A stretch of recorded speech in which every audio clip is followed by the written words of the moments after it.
பயிற்சி, முயற்சி, தொடர்ச்சி, தேர்ச்சி. பயிற்சி, அந்த பயிற்சியை நாம் முயற்சியையும் ஆர்வத்தையும் தூண்டுற அளவுக்கு எளிமைப்படுத்தப்பட்டிருக்கணும். அப்படி இருந்தால் நம்ம தொடர்ச்சியாக செய்யலாம். தொடர்ச்சியாக செய்தால்தான் அது தேர்ச்சியை பெற முடியும். அப்ப இந்த சீக்வன்ஸ் முக்கியம். பயிற்சி, முயற்சி, தொடர்ச்சி, தேர்ச்சி. இதை பெறுவதற்கு மனவளக்கலையில என்ன செயல்முறைகள் இருக்கு அப்படின்னு சொன்னா அங்க 4 இருக்கு. அகத்தவம், அகத்தாய்வு, குணநல பேரு, முழுமை பேரு. எதற்கு? இதெல்லாம் மனவளத்தை பெருக்கிக் கொள்வதற்கு. மனவளம் என்றால் திறமை, வலிமை, தூய்மை. அப்போ அகத்தவம் என்பது என்ன அப்படின்னு பார்த்தா மனம் தனது திறமையையும் வலிமையையும் பெருக்கிக் கொள்வதற்கான பயிற்சி. அகத்தாய்வு என்பது மனம் தன்னை தூய்மை செய்து கொள்ள எடுக்கின்ற முயற்சி. இது 2 செயல்.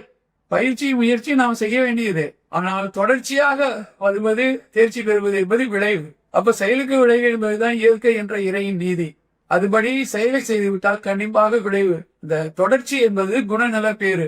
நம்ம பலரும் போட்டுக்கிற அளவுக்கு நம்ம குணநலன்களில் மாற்றம் வரும், செயல்பாடுகள் சிறப்பாக இருக்கும். அந்த மாதிரி சிறந்த முறையில மனதை பழக்கி செயல்களை செய்து கொண்டு வரும் பொழுது இயல்பாகவே மனம் எல்லாம் தெரிந்த ஒரு அறிநிலைக்கு மேம்பட்டு போகும். இதுதான் நம்ம வாழ்க்கையில் பெற வேண்டிய தேர்ச்சி நிலை.